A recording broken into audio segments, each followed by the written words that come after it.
Good afternoon, ladies and gentlemen. If you are joining us from Montreal or the Eastern Standard Time Zone, good morning to those of you who are joining us from the west coast of North America, and a beautiful, peaceful good evening to everyone who is joining us from Israel, as the three distinguished members of our panel today are so doing. I would like to thank you for joining us in the third part of the seminar series dedicated to the theme New Perspectives on Essential Debates. It is brought to you in collaboration between the Azrieli Institute of Israel Studies at Concordia University and Mali, the Azrieli Center for Israel Studies, located at the Midrashet Ben-Gurion, this beautiful Debuker campus of Ben-Gurion University in Israel, in the Negev. My name is Csaba Nikolényi. I'm the director of the Azrieli Institute in Montreal at Concordia, and I'm also a professor at the Department of Political Science at the same university. And I'm truly delighted to welcome to this session also my dear friend, colleague, and co-organizer of this series, Dr. Polak Caballo, the director of Mali, the Azrieli Center in Debuker. Today's session is going to explore the topic Decolonizing Decolonization, revisiting Jewish histories in the Middle East. Now, the historic Jewish connection with and the indigeneity, Jewish indigeneity in the land of Israel specifically, but more broadly, the age-old historic presence of Jews in the Middle East has given rise to perennial debates amongst both scholars and activists in Israel studies. To some, these questions constitute axiomatic truths. To others, these constitute anathema that lead to questioning the very identity of the State of Israel, the legitimacy of Zionism, and to some, even the right of the Jewish people to their self-determination. And of course, the debates that stem from these conceptions are multiple. We are very fortunate today to welcome three specialists, three experts, who are going to help us open up the various dimensions involved in this very complex process. So allow me to introduce them in the same order in which the speakers are going to tell us about their respective fields of research and arguments. Our first speaker, Dr. Alon Tam, is going to discuss between Israel and Egypt, Egyptian Jews in regional contexts of migration. Dr. Tam is a social historian of modern Egypt and of its Jewish community. He has written about the social and political history of Cairo's coffee houses, about Cairo's Jews and their place in its urban and social history. And he is now studying that community's history of migration. Dr. Tam received his PhD from the Department of Near Eastern Languages and Civilizations at the University of Pennsylvania and has held postdoctoral positions at Penn, Columbia, UCLA, and currently at Mali, the Azrieli Center for Israel Studies at Ben-Gurion University. Following Dr. Tam, we are going to hear from Tamar Gibli, who is going to discuss Between East and West, reflections on Jewish American perspectives of Israel's Middle Eastern Jews. Tamar is a senior PhD candidate at the Ben-Gurion Research Institute for the Study of Israel and Zionism. Her current doctoral research is entitled Jewish American Press Coverage of the Mizrahi Struggle in Israel. And last but certainly not least, Professor Aviad Moreno is going to discuss global MENA, Middle Eastern and North African Jewish solidarity between Israel, Europe, and the Americas. Professor Moreno is a faculty member at Ben-Gurion University of the Negev. He's also head of the Communities and Mobilities Research Hub at the Azrieli Center for Israel Studies. Professor Moreno is co-editor of The Long History of the Mizrahim, New Directions in the Study of Jews from Islamic Countries, published by Ben-Gurion University Press in 2021. And he's also author of the very important, much anticipated volume, Entwined Homelands, Empowered Diasporas, Hispanic Moroccan Jews and their Globalizing Community, that is due to be published by Indiana University Press in 2024. In 2021, Professor Moreno was appointed to the Royal Spanish Academy in recognition of his very important contribution to scholarship that also bridges Israel and Spain. So without further ado, I would like to turn the screen and the microphone to our first speaker, Dr. Tam. And as I asked our speakers to remember, they have each of them will have 20 minutes, more or less, to speak. And we hope to have an animated Q&A after the third speaker has concluded. So Alon, the screen is yours. Thank you so much, Professor. Thank you so much for this very kind introduction, and thank you for having me in this wonderful event. Tamar, Aviad, and I are indeed part of a research group or research hub called Communities in Motion at the Azrieli Center for Israel Studies in Ben-Gurion University. And this group really focuses on the movement or migration of Jewish communities in the Middle East and North Africa, or around it, or out of it, with a special focus on Israel, but seeing Israel in its regional and global contexts, and in comparative perspectives as well. Our research stems from the fundamental understanding that movement, motion, mobility or migration, however you want to call it, is a basic human condition, homo migrans in Latin, a basic historical experience. Such understandings challenge common views about boundaries, whether physical or temporal, as well as common views about nationalisms and nation states, the boundaries that they impose, and the national identities that they strive to create. Homogeneous identities that are tied to or bound by specific geographical areas. So Tamar, Aviad, and I will each give you today brief glimpses into our own personal research project within this framework of the Research Hub.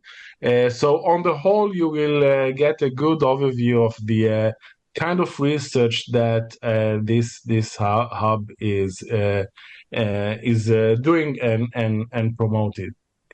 So I am a historian of Egypt and its Jewish community in the 19th and 20th centuries.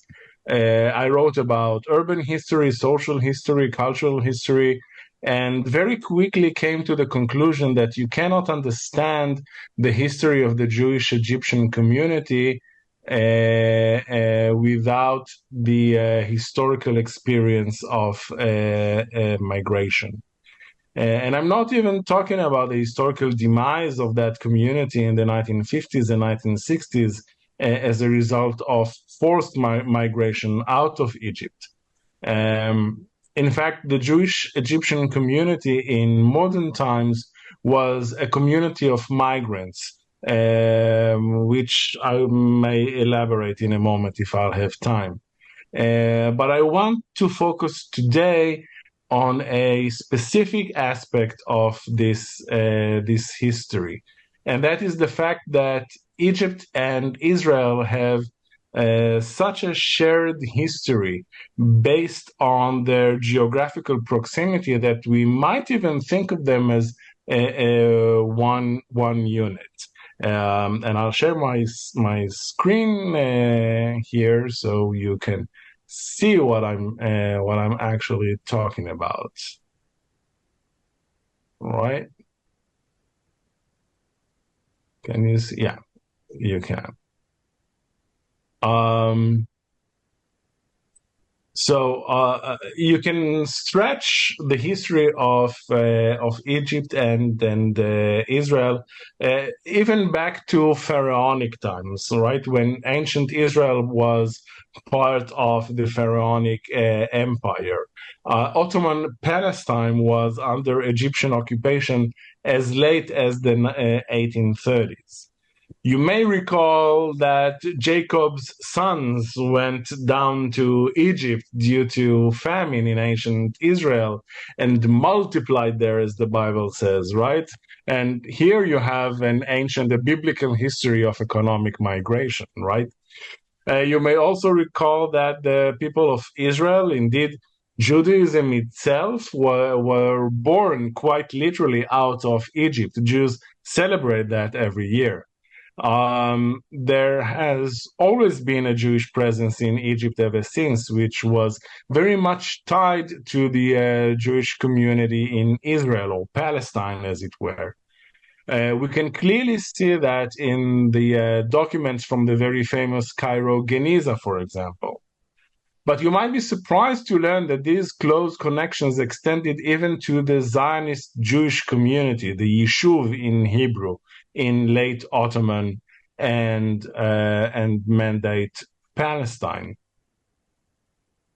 So somewhere around 1930, for example, the renowned sculptor Avraham Melinkov had to go to the Cairo Zoo. At the time, Melinkov was a leader among a younger generation of Zionist artists in Mandatory Palestine that challenged the hegemonic styles of Bezalel, the famous Academy of Arts. He already created a few impressive monuments. So in 1928, he was commissioned by the famous philanthropist Sir Alfred Mond and the Zionist leadership to create a fitting monument for the fallen heroes of the Battle of Tel Chai, which is Trumpeldor and his comrades. Melinkov's proposal for a roaring lion was approved by the Zionist leadership, but he needed a model for that, a live one. So the closest place where he could find a live lion, there were none in Palestine at that time, was at the very famous Cairo Zoo, the first of its kind in the Middle East.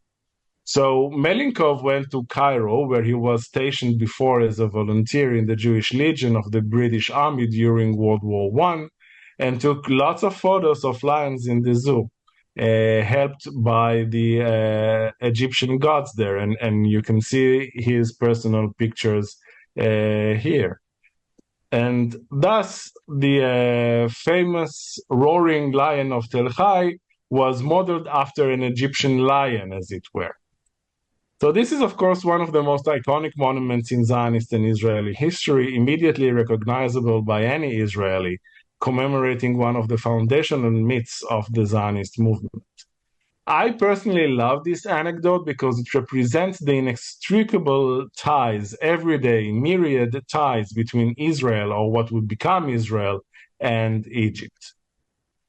We can mention here some major historical episodes too, such as the Ottoman expulsion of some 10,000 non-Ottoman Jews to British-occupied Egypt during World War I. Most of them were Zionist settlers, and they were hosted and sheltered by the local Egyptian Jewish community in Alexandria and Cairo for the duration of the war. We can also mention the Jewish Legion of World War I, the Jewish Brigade of World War II that were trained and stationed with the British armies in Egypt. Those Jewish soldiers from Palestine too were hosted and supported by the local Jewish communities. The open borders between Israel, Palestine, and Egypt until 1947 meant, for one thing, very close economic ties. These went through a few historical changes or phases. Well until the mid-1930s, the Palestinian economy was largely dependent on trade with Egypt, and the shipping routes that connected the two countries were a lifeline for Palestine. So much so that the mandatory British authorities established the Egyptian pound as the Palestinian official currency until the 1930s. That balance of trade changed a bit throughout the mandatory period, and especially after the opening of the Haifa port and refineries, when Palestine began to sell refined oil from Iraq to Egypt. Things changed again during World War II when Palestine was cut off from Europe and Egypt returned to be its main market. And it changed again when the borders between them were closed in 1948. Both the Palestinians and the Yishuv participated in that trade with Egypt. That free movement included not only goods, of course, but also people, such as many Egyptian migrant workers to Palestine. There were also numerous educational and cultural exchanging, including in sports, for example, between the Yishuv and Egypt throughout the mandatory period. Although Palestinians and their pan-Arab supporters in Egypt protested such sport matches or other cultural exchanges, the Egyptian authorities and the Egyptian mainstream did not mind them at all. Moreover, the rich correspondence between Egypt's chief rabbinate in Cairo and the Yishuv in Palestine, kept in the understudied archive of the Cairo Jewish community at Yeshiva University, the famous Lehman collection. That correspondence demonstrates other kinds of ties between the two communities. Yitzhak Ben Tzvi, president of the Yishuv's Vaad Leumi, National Council, and later the second president of the State of Israel. Rabbis Yitzhak Herzog and Ben Zion Uziel, the chief rabbis of Palestine. Yehuda Magnes, president of the Hebrew University in Jerusalem. Moshe Shertok, or Sharet, of the Jewish Agency and later legendary foreign minister of Israel. These were but a few of the Yishuv leaders who constantly wrote to Chief Rabbi Chaim Nahum Effendi in Cairo. The correspondence encompassed all kinds of matters, such as the career trajectories of rabbis moving between Egypt and Palestine. Rabbi Ovadia Yosef, for example, later iconic founder of the Israeli political movement Shas, was but one such rabbi who included a position in Cairo on his CV. Other letters that dealt with family matters, especially marriages and divorces between couples from both countries.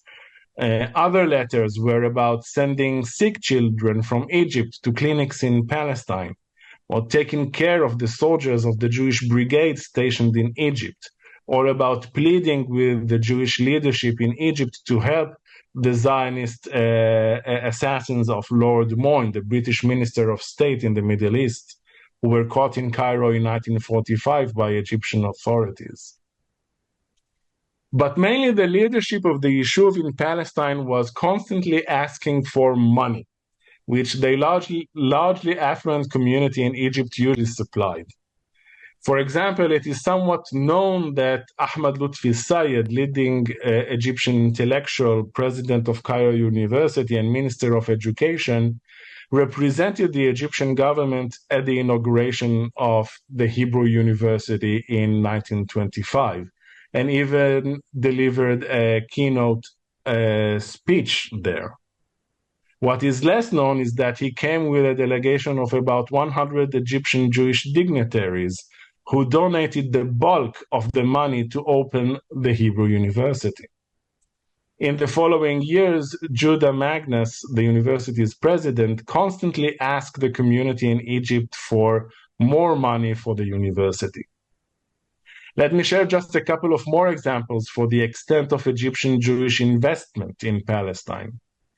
Again, it is only somewhat known that the most famous King David hotel in Jerusalem was built and opened by the Mosseri family, a prominent Jewish Egyptian aristocratic family.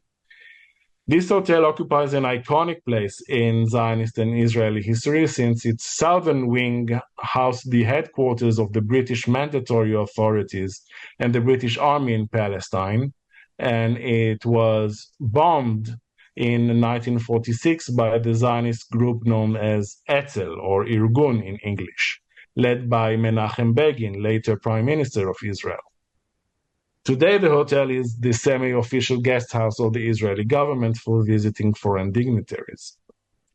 Another iconic piece of Jerusalem real estate, but with an unknown Jewish Egyptian background, is Beit Agion, or Villa Agion, the lavish house that Edward Agion, a scion of another Jewish Egyptian aristocratic family, built for himself in 1938.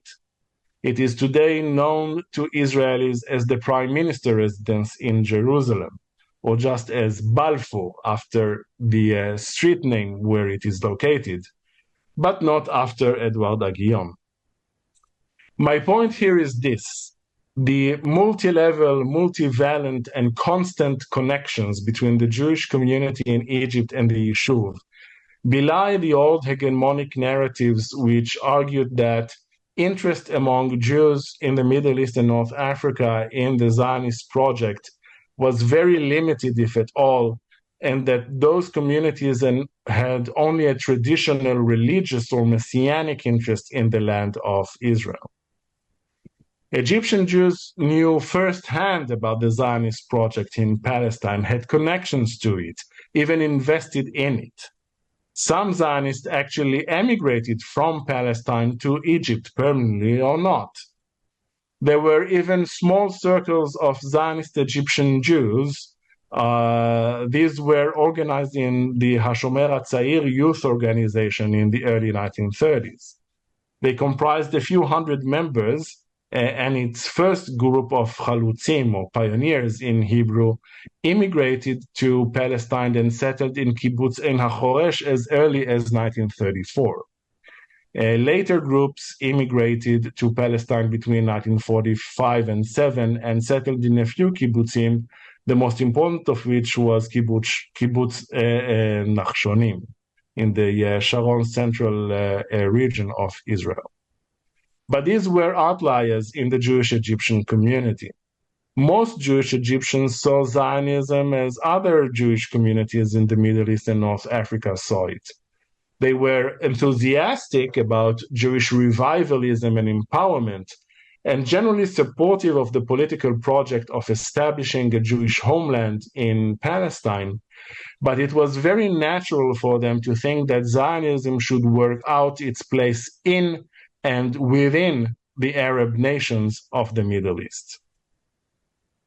Moreover, this perspective of constant Jewish migration between Palestine, Israel, and Egypt disturbs previous understandings of 1948 as a clean break in the modern history of Jewish communities in the Islamic world. Of course, it cannot be denied that 1948 was a turning point that brought about considerable change, even upheaval, especially to the Jews of Egypt.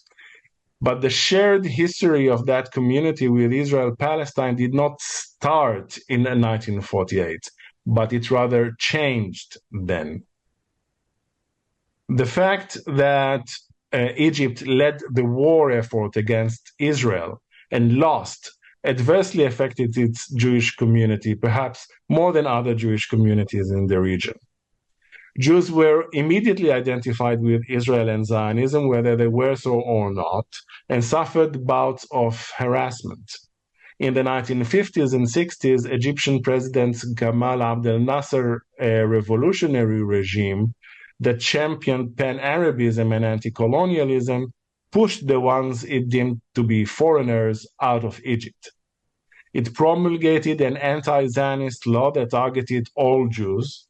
Thousands were arrested and or deported, and the rest were dismissed from their jobs, stripped of their citizenship, and forced to live in three major waves: 1948, 1957, and 1967. By 1973, only a few hundred Jews remained in Egypt.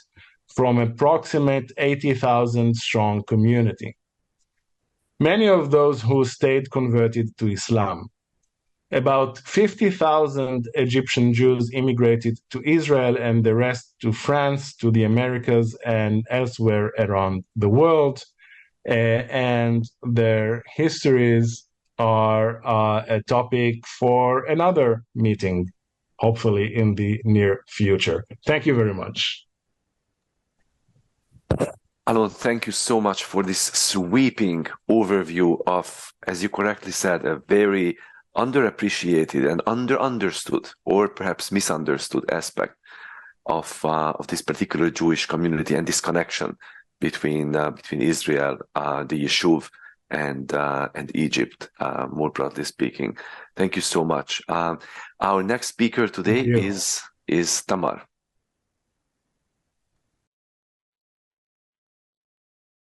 Shalom, everyone, and thank you, Chaba and Paula, for organizing this series and inviting us to speak. What I will share today is based on my research on the Jewish American press coverage of Israel's Oriental Jews between 1948 and 1973. I'll quickly add that while nowadays the term mostly used as Mizrachim and Oriental might raise a few eyebrows, but it was the most used term in my materials. Also, and just to clarify, even if here and there I might use broader categories, my references are always driven from my research, which is limited to the English Jewish press in the United States. In my work, I suggest that juxtaposing the hyphenated Jewish American identity to the Israeli Mizrahi one will provide new perspectives on Israel's ethnic divides and East-West categories, revealing different identity and discourse boundaries in and outside of Israel. This leads me to my main argument today. My work questions the real and imagined Israel reflected in Jewish American press. While Jews around the world rejoiced in the establishment of the Jewish homeland as both Jewish and democratic, the Zionist visions of building a modern country was confronted with an unexpected demographic reality as the immigrants from Muslim countries would quickly grow into a majority. While East and West were often described as binary categories, I address it as a spectrum. Individual stories, more often than not, don't comply to any singular shared narrative and have their own unique particular context. And yet, it's important for us to examine our shared stories, the ones we tell ourselves and the ones that are told about us, our collective past, present, and hopes for the future. On a personal note, I want to add that I am drawn to my research as it is anchored in my own personal background. As an American-born Israeli whose grandparents escaped from Yemen, Poland, and Ukraine, my Yemenite father grew up in South Tel Aviv, and my Eastern European mother in Los Angeles. So the story I asked to unfold, the meeting point between American Jews and Jews from Muslim countries in Israel, is also my personal story. How my mother's parents, Bertie and Joshua Green, understood my father's parents, Saida and Awad Gibli. My work begins with the establishment of Israel and the mass immigration from Muslim countries that followed. Within 2 decades, the Jewish world underwent a complete transformation. During the 1950s and 1960s, almost all of the Jews living in Muslim countries left their lands. Most arrived in Israel in what was considered a modern-day ingathering of the exiles. And while they came from different countries and backgrounds, they were collectively marked as Israel's non-Western Oriental newcomers, considered as coming from the East, even though most of them came from countries west of Israel, and many lived in European colonies, and some received a Western education. In any case, although culturally marginalized, Israel's Oriental Jews quickly comprised more than half of the Jewish population in Israel, and the socio-ethnic divides that were formed with their absorption became a central issue in Israel until this day. First, I want to suggest that reporting Israel and its social challenges in Jewish American press was a political stance in of itself, and that the different coverage and rhetoric in the various newspapers reflected the developing attitude towards Zionism and Jewish collectivity after Israel's establishment. Even though Israel was a country in the making, it was considered a modern country that was saving Jews from backward countries from the dangers of exile. Reconstructing American Zionism, American Jews quickly distinguished between exile and diaspora. While they were diaspora Jews, Jews because they choose to be Jews, living in the free Western world in a land that was their land, Jews from Muslim countries, on the other hand, were considered part of the Jewish exile that had to be rescued. So their Zionist mission shifted towards their role in supporting the ingathering of the exiles, bringing hundreds of thousands of Jews to Israel and supporting the government with their absorption needs in housing, health, education, employment, and so on. I argue that vis-a-vis Israel's Oriental Jews, American Jews found their pioneering role, a diaspora saving an exile and building their Jewish homeland from afar. But while Israel was destined to become a light upon the nations, Israel's Oriental Jews challenged the Jewish establishment both in and outside of Israel. From here on, I'm going to open a presentation just so you can read some of the quotes that are going to follow. 1 second.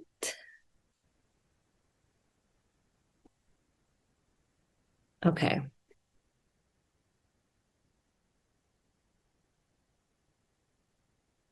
Okay, first I'll start with one of many examples regarding the gap between Israel's Western image and non-Western newcomers from Hadassah magazine in 1955.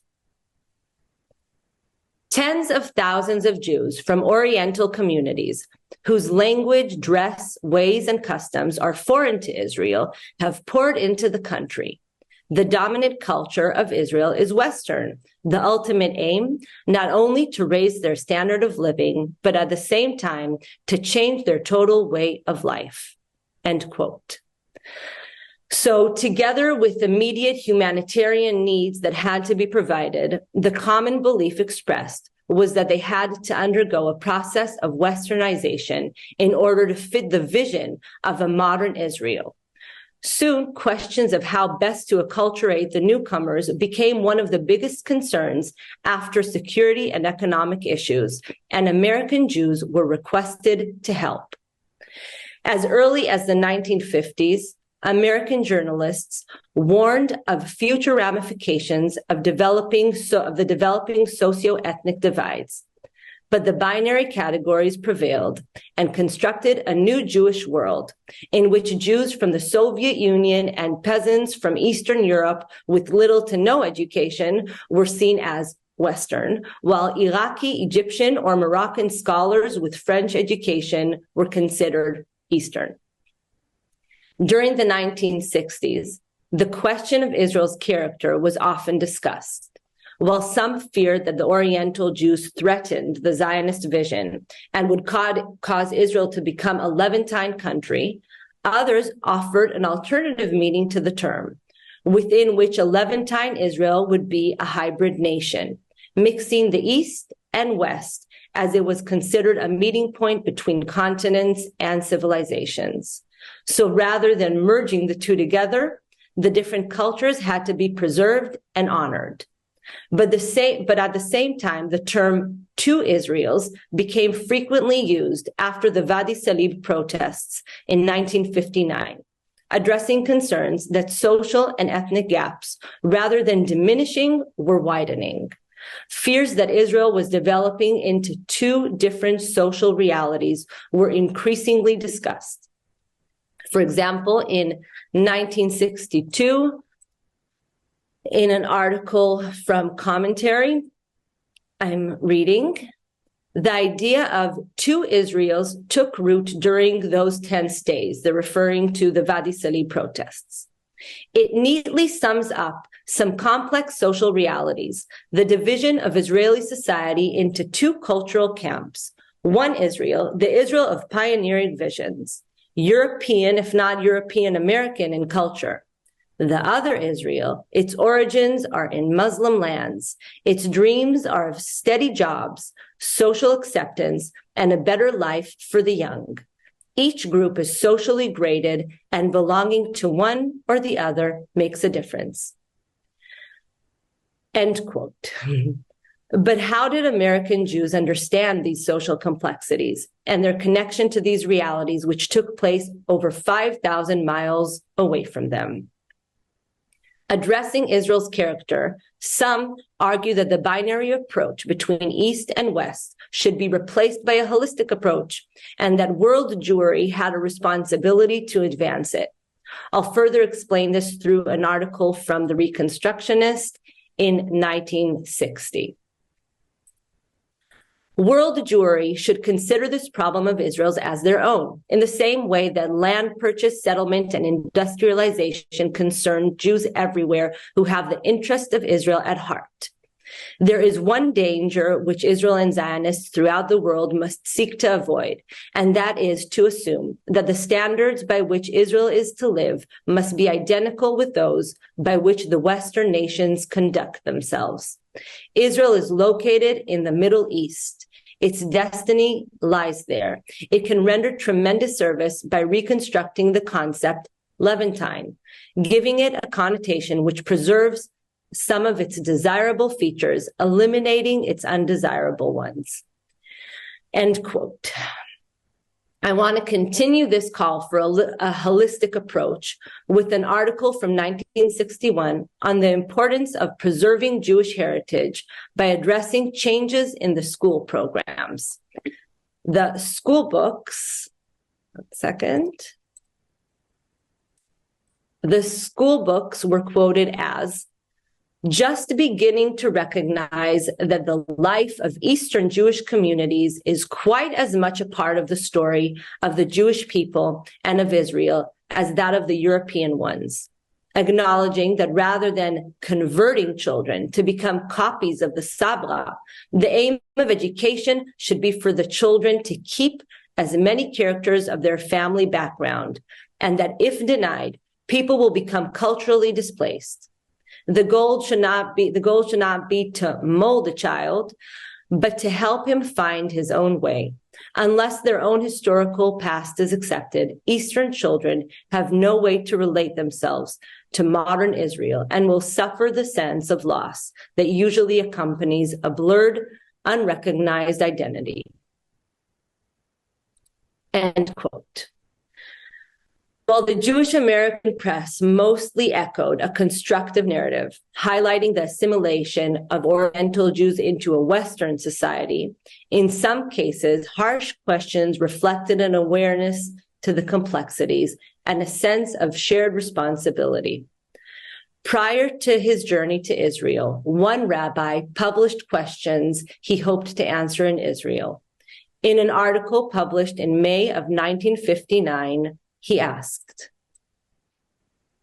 how are the various races, nationalities, and languages melding in this melting pot of the Mideast? Do the dark-skinned Jews suffer any handicaps or penalties because of the color of their skins?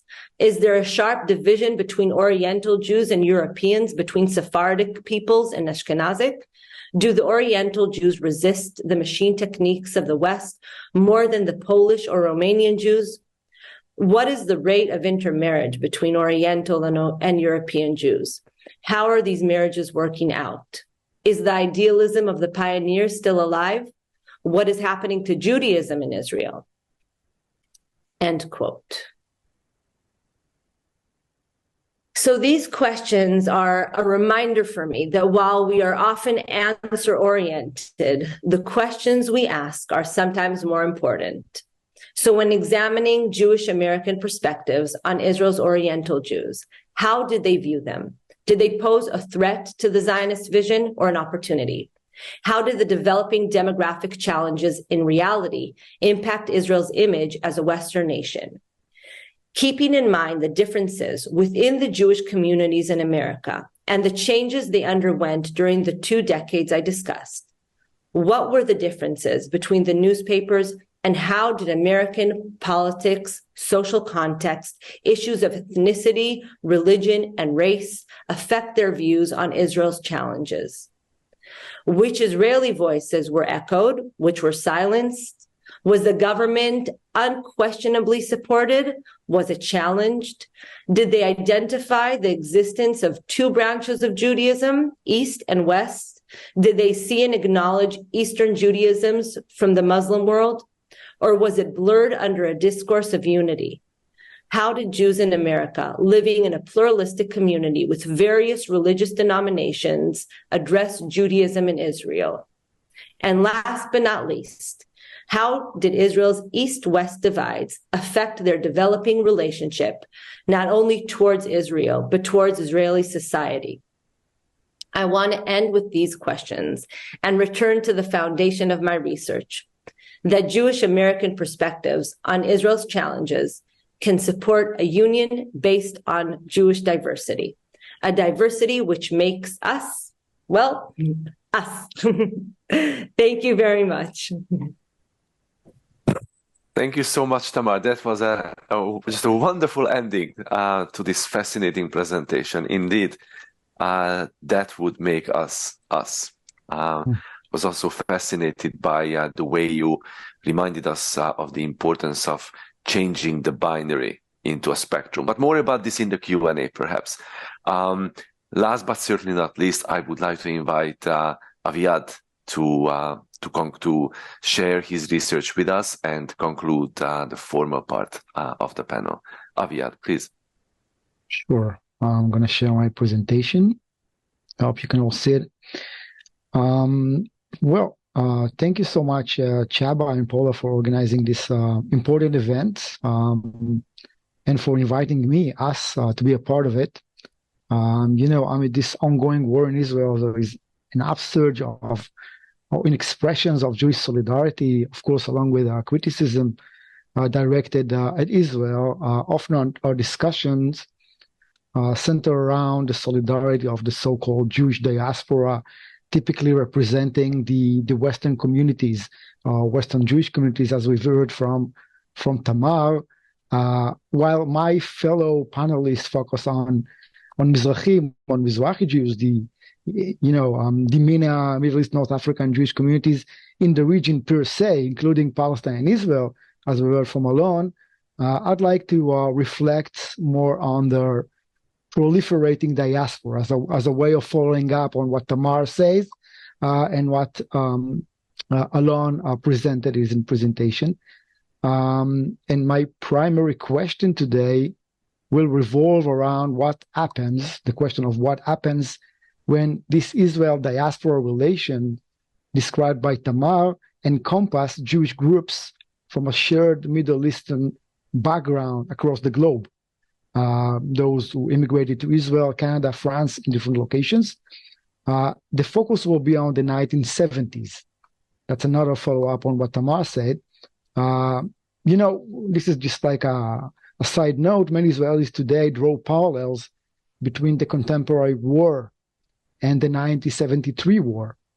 Like the years preceding the current situation in Israel from 2021, also the early 70s witnessed this significant internal ethnic rift between Ashkenazim and Mizrahim in Israel, notably, marked by the Israeli Black Panthers demonstration in 1971, which you can see here an image from on the PowerPoint presentation. For those of you who are not familiar with this history, Jewish immigrants from MENA origins, mostly from Morocco, protested to highlight the Israeli establishment's neglect of their social issues and the economic distress as new immigrants in the country. But, as might be evidenced by the choice of their name, the Israeli Black Panthers, I'm talking about the Israeli Black Panthers movement, was actually influenced by the broader global context of non-Jewish post-colonial and racial and ethnic protests, including but not limited to the American Black Panthers founded in 1966. And here it's crucial to remember, as Tamar mentioned, the majority of Israel's population originated from Eastern Europe or the MENA region. Already by 1966, half of Israel's population was categorized as Mizrahim, Artzot HaMizrach, Yehudei Artzot HaMizrach, Mizrahi Jews later. And despite this, Israel, as we've heard from Tamar, was continuously perceived by many of its leaders and also opponents, including, by the way, Palestinian thinkers like Mahmoud Abbas, Abu Mazen, and other writers on the Palestinian side. It was considered as a Western entity in the midst of the Middle East. And the primary reason behind this perception stemmed from the significant investment from afar, as Tamar mentioned, by the world's largest Jewish centers, countries from where Jews did not hail to Israel. And we can see those here. Those are the countries from where there were a very small fragment who actually made the decision to immigrate to Israel, whereas we have entire communities coming from those countries. I hope you can see the arrow. I'm pointing it to, can you see the arrow on the PowerPoint presentation? Okay, yeah. So, well, this map also represents the gap I'm talking about between Israel's population and the Jewish diaspora in the West. And we have to realize that in this context, from the 1950s actually, Israeli and non-Israeli sociologists and anthropologists viewed MENA Jews, Mizrahi Jews in Israel, as ethnic minorities within such predominantly European-oriented societies, European-oriented Israel. Now, this actually echoed discourses about post-World War immigrant societies in West Europe, in North America, where you have immigrants coming from Asia, Africa, and also Latin America that were often subject to melting pot policies, as we've heard. Now, in line with this, I'm asking here today in my presentation, what might be overlooked when we frame this ethnic divide in Israel between Mizrahim and the Ashkenazi establishment or Ashkenazi hegemony solely as a local and smaller manifestation of such a broader struggle of ethnic minorities in Western nations? And the answer in two words would be Jewish histories. Or more to the point I want to make here, the answer would be the proliferation of MENA Jewish diasporas, not just to Israel, as a way of marking the endpoint of the diasporas and immigrating to Israel, but also proliferating new diasporas to the West, as you can see on this map, which, by the way, is not the best. I could find better, but I didn't have time. I'm sorry about it. But it represents good enough what I want to say. So, whereas a majority of the Jews who lived in Muslim countries, as we've heard from Tamar in the mid-20th century, moved to Israel, and actually made 2/3 of those immigrant population by the 70s, about 1/3 of them resided in Western countries at the time, mostly in France, Spain, the UK, Canada, and also Latin America. And this global migration generated or intensified socioeconomic gaps and hierarchies within the diasporas, among MENA Jewish diasporas, which again, it's a factor that is disregarded in many ways in the broader discussions about Israel diaspora discourses. I'll give you just one small example without delving into too much details. During the 60s and 70s, there was a middle class of Jews who actually immigrated to Israel from Muslim countries, and they found themselves employed in blue-collar occupations, right, underclass. In France, you had a reverse or a different contrasting trend when you had much more, almost 70% Jews engaged in white-collar professions. So, and my point based on this is that this global spread in the midst of the ethnic struggle in Israel has significantly influenced transnational solidarity pattern, fostering forms of ethnic representations and form of imagination within this so-called Sephardi diaspora. Now, I need to explain something. I say Sephardi diaspora. It's very important to know that despite the abundant historical and linguistic diversities among these non-Ashkenazi Jews, if I can use this, title, umbrella term, the term Sephardi Jews, has evolved into an umbrella expression since the early 20th century, and it was often employed for political unity purposes. You see Jews from Iraq, for instance, this orange part here, coming from places that were deemed Oriental. They also participated in groups that were defined themselves as Sephardim for purposes of unity of organizations across the world. Now, conversely, Mizrahim, or Oriental Jews, as we've heard from Tamar, encapsulated a growing perception among those Sephardim of the underprivileged, brethren in needs of assistance. Specifically, by the way, focusing on those who immigrated to Israel, but we also hear many earlier accounts about how those Sephardim should support Jews in Muslim countries as part of the Mizrahi world, the Oriental world. These are really important divisions. And by the way, from here on, I'll use the terms consistently with alignment with the appearance in my sources. Where I hear Sephardim, when I read Sephardim, I will use this term. And when I read Oriental or Mizrahim, I'll use it. So despite this umbrella term and organizations, Sephardi organizations, before 1960s, it's important to note that those Sephardi Jews tended to affiliate themselves with more localized national, communal, or regional organizations. And in the 60s, in the aftermath of a very significant immigration of North African Jews, the immigration of Moroccan Jews to Israel, the largest wave of immigration to Israel from Muslim country, as you can see here on the map, on the table, on the chart, and the so-called repatriation of Algerian Jews to France, because, Algeria was considered part of France, France-Outre-mer, part of the French colonial system. Sephardi leaders in Israel, against this backdrop, started correlating this poor economic situation of Mizrahim in Israel, as they saw it, with the perceived apathy of Sephardi middle class or North African Jews who left to the West, to France, to Canada, to different places. I'll give you just one example because we don't have enough time. I see the clock time running here. So in September 1964, Yaakov Yoshua, a prominent member of the Sephardi Community Council Jerusalem Sephardi elite, published an article in one of the Sephardi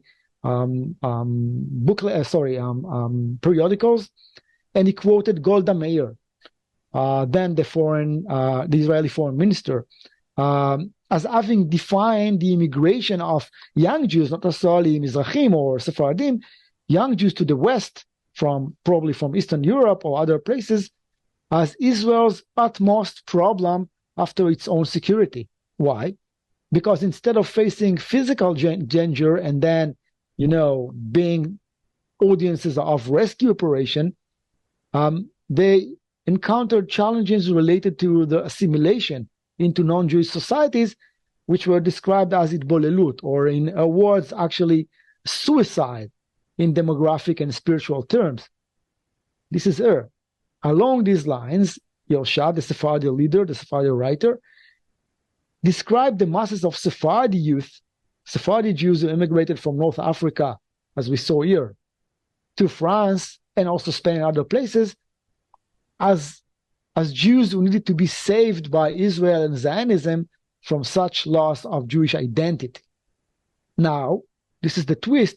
In the Mizrahi context, in the Sephardi context, the assimilation into France was considered not only a challenge for the broader Zionist cause of the ingathering of the exile, as Tamar mentioned, but also they held specific implication for the slow integration of Mizrahim in Israel. Why? Because those Jews who immigrated to France and Canada and other places were potentially able or capable of, aiding those Jews, Mizrahi Jews in Israel, and alleviating their integration, also creating new leadership. That was their, perception. That was the way those ideas were perceived by the advocates of this internal Sephardi narrative. Now, the Black Panthers protest in Israel, I'm going back to that event, had a crucial role in increasing this sort of internal criticism and thereby shaping new transnational ties between different parts of the diaspora. I mentioned that in the 60s and 70s, we saw growing global awareness of racial and social inequalities, awareness towards racial and social inequalities, and an increase in civil rights activism. And in the Jewish case, as you may know, the same period also saw global campaigns of Jewish solidarity on behalf of Soviet Jewry, who were locked behind the so-called Iron Curtain, or on behalf of Jews in Syria. Both communities were deemed Jewries in distress, dependent on the support of Western Jewish communities, including Israel. And in this context, the Israeli Black Panther demonstrations in 1971 steered comparable or related senses of Western, quote-unquote, responsibility for Jews among Sephardi communities worldwide, but this time with a focus on aiming to aid the Jewish Mizrahi populations in Israel, not in different parts of the non-Jewish world, of the world, right? A year after the Black Panthers demonstrations in Israel, 280 representatives of the Sephardi communities across the United States, including mostly recent MENA Jewish immigrants from the MENA region, gathered in a New York synagogue to found the American Sephardi Federation, which you might be familiar with. In 1973, we had the FASELA, the Latin American Sephardi Federation, founded in Lima, in Peru. It was followed by the establishment of similar organizations in Canada, Australia, and several other Western European countries. And following the Yom Kippur War, the 1973 war, Sephardi leaders in Israel and in some of those places regarded this form of transnational activity or Sephardi activism on behalf of Mizrahim in Israel as crucial for Israel's social resilience. Noteworthy or world-noteworthy individual in that regard is Nissim Gaon. He was a wealthy Sudan-born businessman living at the time in Geneva, who chaired the World Sephardi Federation in 1973, and he negotiated at the time with the Israeli government, at that time with Yitzhak Rabin and later other prime minister, about the employment of and housing issues of Mizrahi Jews in Israel. Combined with this Mizrahi protest and the continued influence of the more, let's call it the mainstream post-1973 war protest, there emerged a central factor driving the shift of Mizrahi voter from the Labour Party toward the right-wing Likud Party, which reached its climax during the political upheaval of 1977. And in this context, this is what I want to stress here, the mobilization of Sephardi philanthropic and political organizations and support for Mizrahim in Israel actually influenced the development of these ethnic voting patterns. Why? A very salient example was the ties between Gaon himself and Menachem Begin, that we've heard about earlier, the leader of the Likud Party, who won the Mapach, the upheaval. Another example is formation of the first Israeli ethnic religious Sephardi party, TAMI, Noat Masoret Israel, in 1981. Aaron Uzan, one of its founders, then was the chair of the Israeli branch of the World Sephardi Federation, and he positioned TAMI as the protector of the interest of Sephardi Jews in Israel while raising financial and public support from the Sephardi diaspora organizations, primarily Nissim Gaon, with whom he was in touch. Now, to be sure, this global activity or activism on behalf of Mizrahi Jews in Israel, in fact, influenced Ashkenazi Sephardi hierarchies and relations in additional regional context. I'll be very brief here, addressing the case of the Francophone North African Jews in Quebec. Against the backdrop of the local struggle of the Quebec sovereignty movement for separation from the Anglophones in Canada, in the 60s and 70s, North African Jews who immigrated to that country, to Canada, began to establish their own Francophone periodicals, schools, community services. Presence was one of them, and the September issue of that periodical marked this shift of community activism. This development had two motivations that I want to state here. From one hand, it reflected a shared sense of marginalization among Sephardi Jews worldwide within their, national domestic communities, but also worldwide.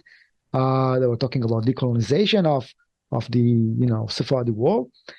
And from the other hand, it reflected how, in this case, the Montreal Sephardi tension, Ashkenaz Sephardi tension, became entwined or intertwined with new hierarchies across the Sephardi global diaspora between the Israeli hub and the North American hubs. An entire issue in the Francophone Sephardi newspaper in Montreal, this time talking about La Voix Sefarad, was dedicated to a social project designed to improve the life conditions of Sephardi youth in the Negev, in Israel. They basically embraced them. Well, unfortunately, I don't think I have time to develop this further, I think, Chaba, but I'll just sum up and maybe we can, address this further in the Q&As. What I want to say, basically, to be very brief, is that public and scholarly views of the Mizrahi struggle in Israel usually regarded as a domestic event, an internal Israeli event that should be understood vis-a-vis a much wider context of a non-Jewish minority struggle or discrimination.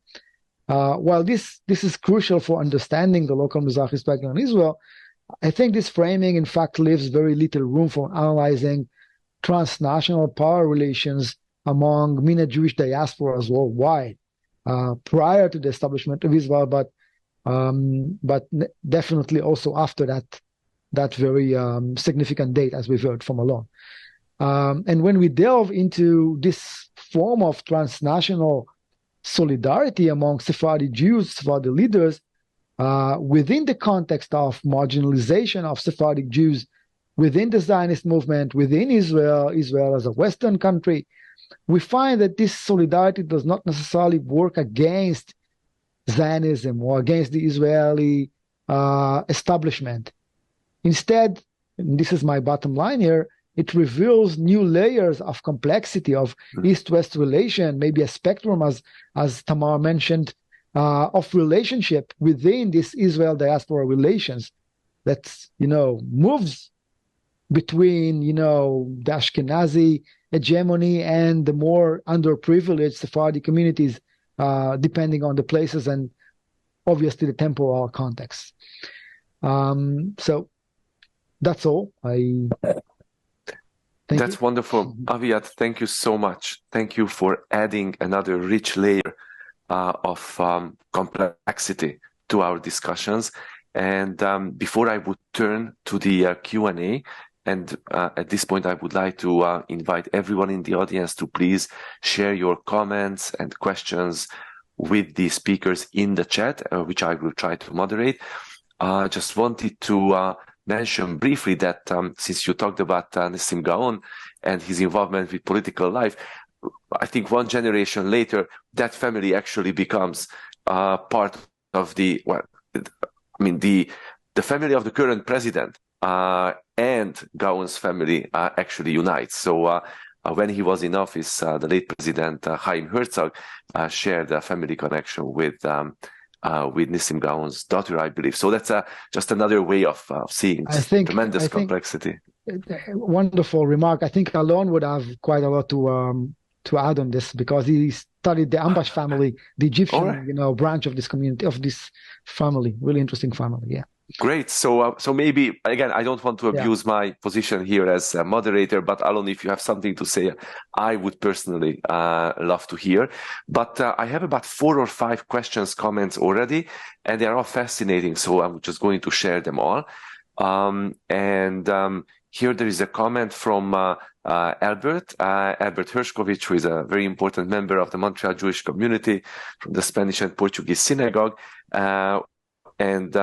And Albert mentions that he himself is a Jew from Egypt, and he would like to highlight the fact that Egyptian Jews, including his parents and grandparents, were very much involved in the Keren Kayemet LeIsrael, KKL, in the promotion of buying and developing land in Palestine. And Albert, I hope you don't mind that I shared this. I think it was a private message, but still, I would like really to share this with everyone, that the chief rabbi of Egypt, Rabbi Chaim Nahum Effendi, whose picture Alon showed us, actually married Albert's parents in Cairo, in Cairo. So it's just a really beautiful way in which we are becoming we, as Tamar said. So thank you, Albert. Now the next question is raised by Paula. And Paula would like to address this question to all of you about what happened to the non-binary option.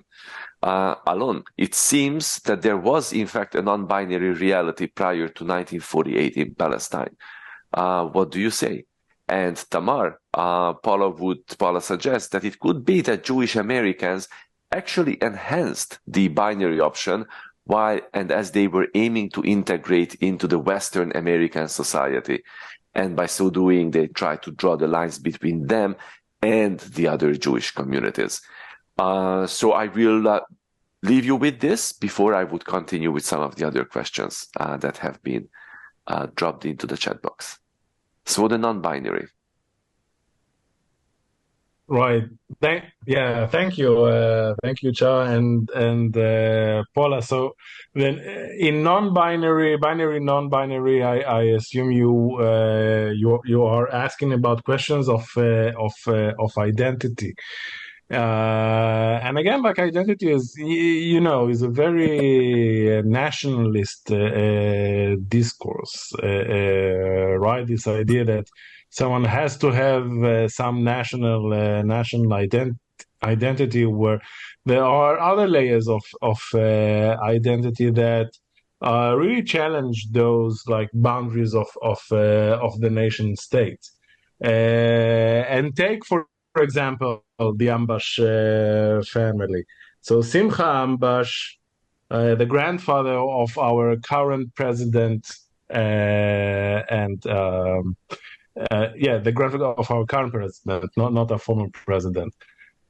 Born in Ottoman Palestine, his parents are Zionist immigrants from Russia. He goes to study engineering in France, then moves to Egypt, to Alexandria, and then Cairo, and makes his money in establishing electricity factories in Egypt. Then invests back in Palestine. Then invests back in Cyprus too. And moves back to Palestine in 1948, but in 1950 he renews his Egyptian nationality or Egyptian citizenship in 1950 after he immigrates to Palestine. So what would you call him? Like that's kind of a question. I can tell you like another example. Most Egyptian Jews who immigrate to Israel after like 1957 and try to integrate into Israeli society really emphasize their class background, their middle classness, as a way to interject themselves between the categories of Mizrahim and Ashkenazim, and they're kind of like not here, neither there, right? So this is the kind of like binary or non-binary already in an Israeli context. Back in Egypt, I personally argue that their middle class identity was much more important than any other identity, especially national one, But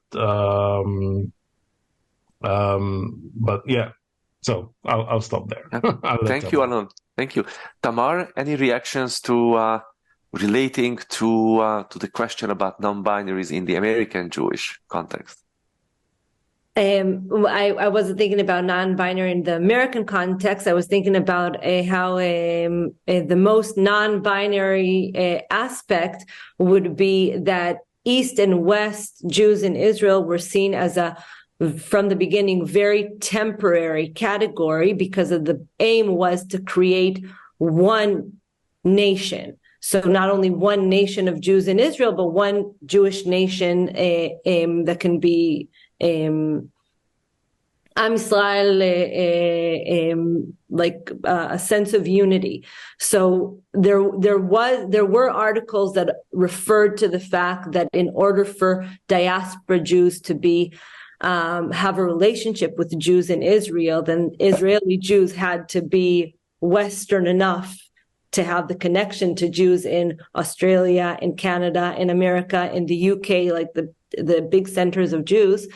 So there was a reference to that, but I think that mostly, even though there was a lot of interest on the challenges of East and West divides and the fact that the gaps were growing throughout time and not decreasing, but still throughout the first 2 decades, there remained a discourse of unity. And I think one of the things with American Judaism is that American Jews in the early 1970s, in relation to developments that happened in America, were reframing themselves as ethnicity. So Judaism wasn't just religion, it was also their ethnic identity. So if Judaism is an ethnic identity, then I think that creates an obstacle with a understanding diverse ethnicities within Judaism. So that's one thing. And another thing that I read, I don't remember exactly what it was. I remember what I wanted to say was that the American ethos, the American democratic ethos really affected the also Jewish American perspectives, but also the life in Israel. American Jews, it wasn't only because that they were Jewish, it was also because that they were Americans, and part of their American democratic ethos of bringing democracy to the Middle East and modernization. So that was intertwined. Thank you so much. The next batch of questions are all raised by Michael Rong, and Michael would like to ask a question each of our presenters. So the first one is addressed to Aviad. Aviad, can you say more about the influence of Quebecois nationalism on Sephardi activism in Montreal during the 1970s and after? Very specific question about the Canadian or the Montreal Quebecois case. A question by Michael to Tamar. Tamar, to what extent were Middle Eastern Jewish journalists involved in shaping ideas about Israel in the American U.S. Jewish press? Jacqueline Kachanov was herself born in Egypt. Secondly, how popular was the idea of Levantanism in the United States Jewish press as a way of thinking about Israel? And Michael also has a question to Alon. Alon, did Egyptian Jews who were not Zionists see Zionism as a threat to their continued existence in Egypt before 1948, or were they largely supportive of it? Let's just stop here, and then now we'll have another round. So Aviad, Tamar, and Alon. Okay, actually, I want to comment on the non-binary, if I could. I mean, I thought it was also addressed to me. Well, basically, what I want to say that this is mostly a conceptual, discursive, concept. It serves a political purpose, as we saw in my case. You use those categories, and you use those dichotomies in order to provide yourself strengths and to organize yourself, and therefore you need to put yourself in a position in which you embrace a specific category, like Oriental Jews in my case, in order to become Sephardi. And we also saw it in different cases, including, by the way, in Ben-Gurion's narrative about diaspora Jews, the division between, Jews in distress and Jews in the wealthiest, and more wealthy countries. It plays along dichotomies that not necessarily, work in a much more non-binary, more hybrid, full of contradiction world, full of practices that do not necessarily serve the narrative itself. We saw in Alon's presentation, for instance, how Jews who used a very Zionist language were basically emigrating outside of the land of Israel to go to Egypt, because migration is a practice, is a reality. It's a day-to-day practice, right, in their, context of living in the region. But they still use the very Zionist language. So we need to keep in mind that the language and the way the sources address the situation do not necessarily represent what we need to understand in retrospect, or what we actually need to conclude when analyzing the situation. This is just a very brief remark. I'm not going to develop it further. To Michael, most Francophone Jews hailed from regions that were actually very Francophone. And that was their advantage in their places of origin. Graduate of the Alliance Israelite Universal schools who did not come to Israel had a huge advantage when they immigrated to places like France or Quebec, for that matter, right? But they found themselves in the Canadian context in a very awkward situation, because the broader Jewish communities that actually facilitated their immigration, alleviated it in many ways, did not speak that language because they were very Anglophone or Yiddish speakers, depending on the time, right?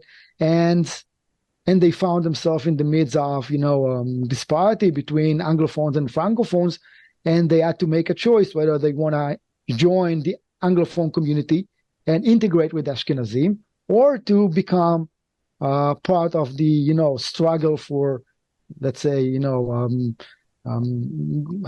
they use the word decolonization. I don't know if I can use it in that context today, but they used it quite a lot in interviews or whatever I read from that time.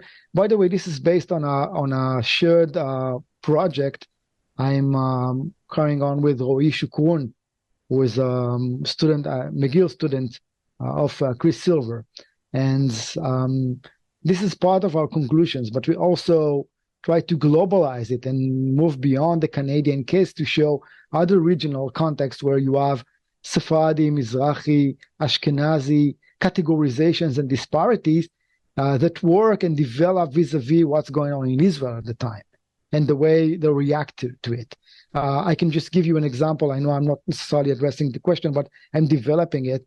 In France, they could feel much more related to what was going on in Israel, because the community of Jews who hailed from North Africa was very big, very large, and they found themselves in a situation where they really integrated in the leadership, and they had to, and they understood what, multiculturalism was from the time they immigrated, from the 60s on. Those who immigrated to other places, like Argentina, for instance, very earlier, they could not relate to that kind of discourse. They felt much more connected to the holistic, as we heard from Tamar, holistic, non-binary discourse about Israel. And they did not like conversations about, the ethnic struggle in Israel. They did not, collaborate with it as much as French Jews, for instance. And when you go to different locations, you see that there is a spectrum of reactions to what was going on in Israel that creates a very complicated, conversation and dynamics, mechanism of Mizrahi-Ashkenazi relations, or sorry, not Mizrahi because they never relate to themselves as Mizrahim, but Sephardi-Ashkenazi relationships and power dynamics.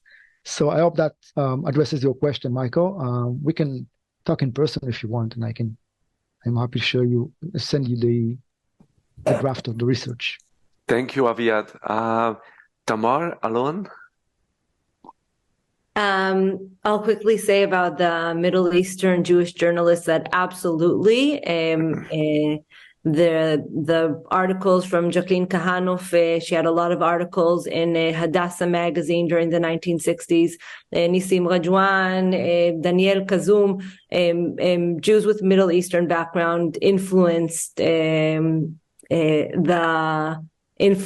discourse, even if they were minority voices. They brought different voices. They weren't the only ones, but also interviews with Jews with Middle Eastern background in Israel really influenced. So there was an article, I don't remember what year, but there was an article that brought that covered a visit of Mapai member Rachel Tzabari, I think her name was, of Yemenite origin, and she went to visit a school, and it's a full article about her, but one of the things was her confronting the principal of the school, why the Jews why Middle Eastern Jews had to, I don't know how to say piyutim in English, why they had to, piyutim, why they had to learn Ashkenazi piyutim, and why couldn't they, Western modern education, but why can't they learn their own piyutim? So it wasn't only the identity of the journalists, it was also which voices were being brought forward.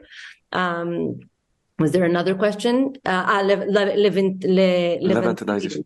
Yeah, so Jacqueline Kahanoff, aside from her, that she wrote about it, most of the times where Levant was raised, it was raised as fears that Israel would become Levantine.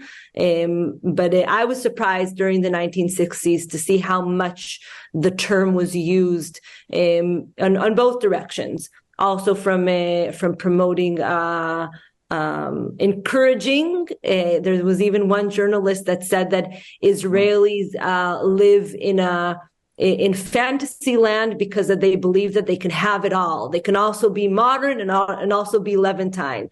And that for me was a little bit of a surprise, because it was addressing as if all of Israelis want to be both. So it was surprising. It appeared a lot in the 1960s. Thank you, Tamar. Thank you. Alon, any reactions about Tzionut, Zionism, and its perception, its understanding amongst Egyptian Jews before 48? Right. So to answer Michael's question directly, there is very little indication to suggest that the Jewish community in Egypt on the whole had anticipated its demise in 1957.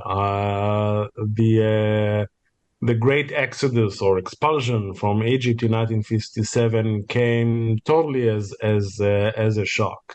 I just published an article, or it's going to be published whenever that issue comes out, about the philanthropic organization of the Jewish community in Cairo, and they are establishing philanthropic institutions inside the community in Cairo as late as the 50s.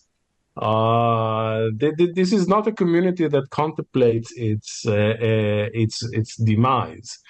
Yes, they are worried about their growing perception as Zionist or Israeli sympathizers after 1948. So some Jews start to leave Egypt on their own volition after 1948, but this is really very small numbers. We're talking about like hundreds of people, usually with prior Israel-Palestinian background. So they're worried about harassment. They are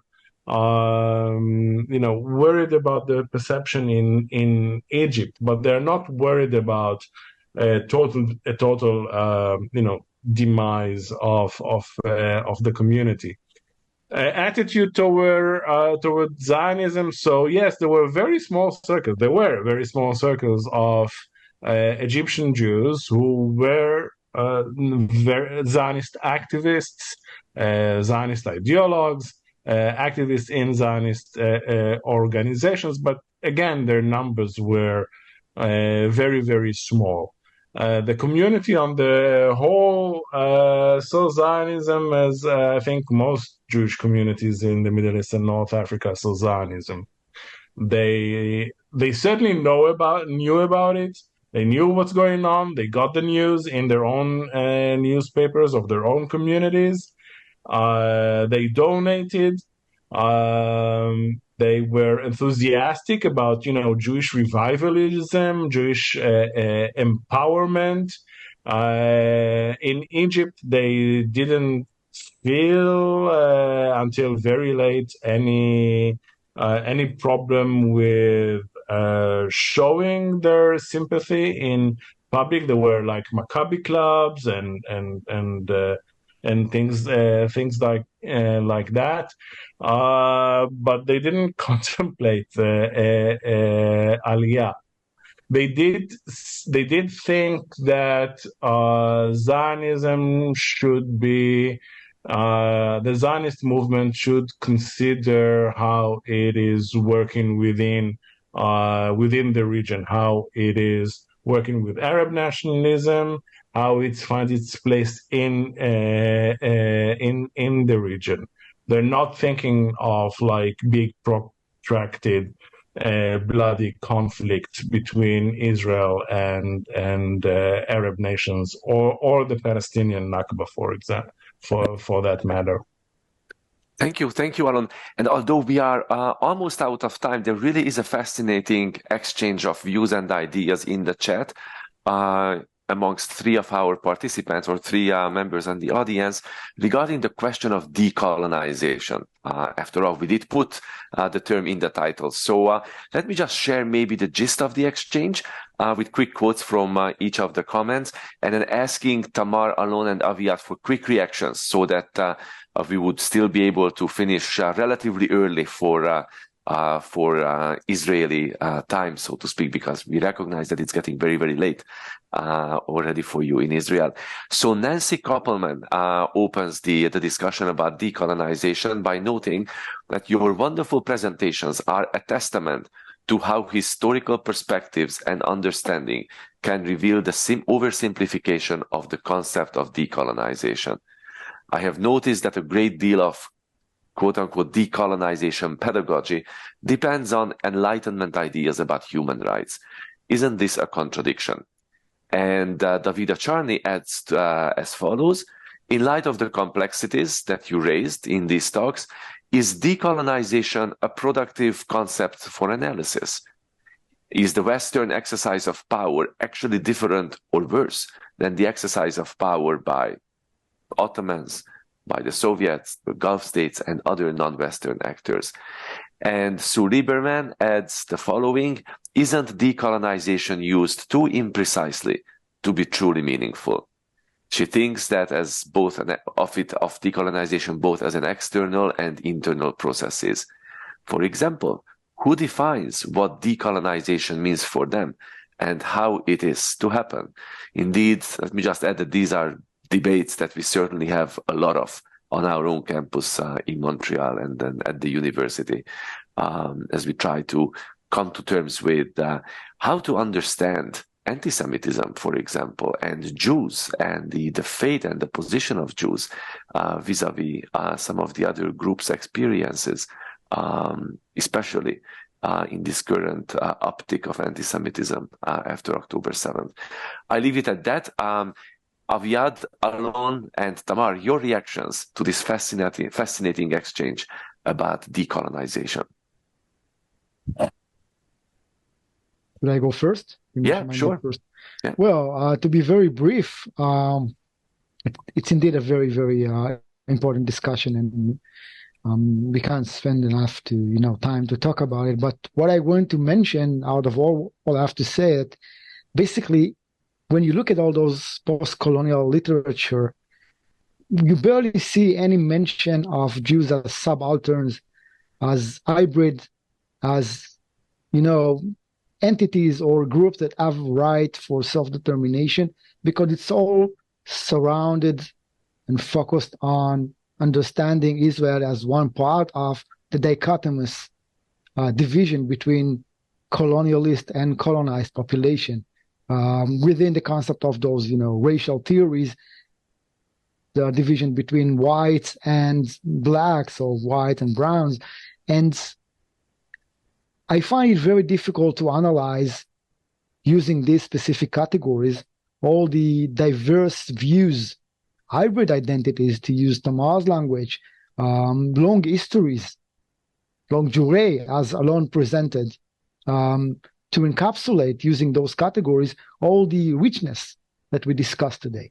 And just to answer the question, if I'm answering, or the various questions have been asked, I think the word decolonization, which is, it appears quotes unquote, right? It's not necessarily something that we want to utilize to analyze it. We want to use it to criticize, to move a step further, to analyze Jewish histories in Israel as part of a global Jewish existence, Jewish histories, and pay attention to the year 1948 as part of a broader, relationship between Jews as not necessarily being white. We can go back to, Eastern European histories and understand how paradoxical it is when we, color Jews as whites, when we tag Jews as whites, when we're going back to Eastern European histories, but also to Middle Eastern histories.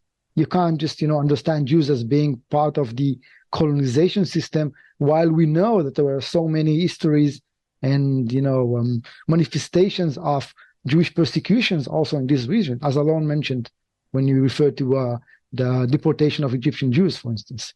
So this is my very unorganized and brief reaction to these very important questions. This was wonderful. Thank you, Aviad. Thank you. I'm going to just bring some thoughts. First of all, back in the day in Europe, Europeans saw Jews as being Oriental. So all Jews were Oriental. And then at some point, Western Jews saw Eastern Jews as Oriental. And I want to tie that together with seeing Jews as Oriental with last week. I don't know who of you were here, but Chavatzelet shared her paper and her work on how on presenting Jews as Yelidim, as native, indigenous, as indigenous. To the land, and I think it's connected for me when I thought about the title, which I thought a lot about. There was something that I felt like my work easily, if people read the material that I read and they wanted to present a thesis that Israel is a colonizing Western project, they could manipulate the materials and portray it, but it's lazy, to be honest, because it disregards reality and the complexities in it and makes it too simplified. And last thing that I want to say, Alon was talking about Zionism and how Zionism as a national movement arrived or didn't arrive into the Jews in Egypt. Zionism for Jews from Muslim countries, my grandparents didn't need to know anything about Zionism as a national movement. Zionism was a feeling. Zionism was not constructed in Western terminology. And I think that's also linked to a rhetoric of human rights. You don't need to have a modern Western humanitarian rhetoric in order to care about human rights, but people mix and think that the Western rhetoric of human rights is higher than the Jewish or Muslim or non-Western categories that for living in Israel are important. Isn't that colonizing? That's great. Thank you, Tamar. That's very important point. Alon. Yeah, just to quickly follow up on the same lines as Aviad and Tamar, this decolonization discourse, which really happens today in North American intellectual discourses more than in the region, or was in the region. It's not only denying Jewish indigeneity to Israel or Palestine, Israel. It's denying Jewish indigeneity to the rest of the Middle East. And again, it's ongoing historical long durée connections between those Jewish communities and what we call today the Israel in its current borders. Even in the Egyptian context, and Egyptian historiography has its own discourse on decolonization, right? The fight for independence from British colonialism, and at some point identifying even like Jews in the frame as other so-called foreigners with this colonial history, but Jews immigrated to Egypt. Jews and others immigrated to Egypt not as colonials, as work migrants, as people who just were looking for a better life, for better opportunities. Right? So even the formation of those Jewish communities in this region did not historically operate under colonial logics. That's all I have to say about it. Thank you so much, Alon, Aviad, and Tamar. This is now my time to thank all of you together as a wonderful collective, and each and every one of you individually, for accepting our invitation and engaging with us about these very, very important, indeed essential debates and research that all of us caring about understanding Israel really have to take so seriously. So thank you. I would also like to thank those of you in the audience for choosing to spend this hour and a half with us, whether it's over breakfast if you're on the West Coast, or over lunch if you're in the Eastern Standard Time Zone, or over early dinner if you're joining us from Medinat Israel. So thank you, and please consider joining us again next week at the same time, when we will bring to you the concluding part of this 4-part series. Next week, we will be looking at Israel and the world after October 7th. Does the nation still dwell alone? I would also like to say a huge thank you to my friend and co-organizer, Professor Paula Caballo, for helping to dream up this lecture series. Paula is the director of Mali, the Azrieli Center of Israel Studies. It's always a delight and truly also an intellectual joy and privilege to work with you, Paula. I would also like to thank Simon Ben-Simon, the executive director of and the chief really of the Montreal chapter of Canadian Associates of Ben-Gurion University, and the entire Canadian Associates of Ben-Gurion University family for collaborating with us on this important program. Also, a big thank you to the Startup Nation, Concordia University's first and only student club run by Israeli students for the purposes of sharing information, knowledge, and celebrating us for who we are and Israel on our campus. And last but certainly not least, a huge thank you to Corey Newman, our social media and communications advisor, who took time away from his family vacation in a much warmer, nicer climate than where we are at the moment in Canada. I mean, he's not in Canada, we are. So thank you, Corey, for making today's fascinating encounter possible through your technological researches. So, ladies and gentlemen, please join us again, this time same place next week on December 4th. Bye, everyone. Thank you. Thank you so much. Thank you.